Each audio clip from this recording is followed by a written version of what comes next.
چھوٹا سا عمل اور بڑے بڑے مسائل حل۔ جب بھی کوئی مشکل ہو، اچانک کوئی بیماری یا گھریلو پریشانی نے آ گھیرا ہو، اللہ سے باتیں کرنا شروع کر دیں۔ اللہ کو اپنے دکھڑے سنائیں۔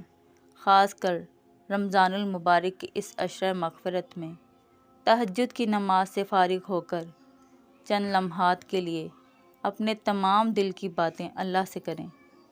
آپ خود مشاہدہ کریں گے کہ اللہ نے آپ کی باتیں سن لی ہیں اور آپ کے مسائل حل ہو رہے ہیں۔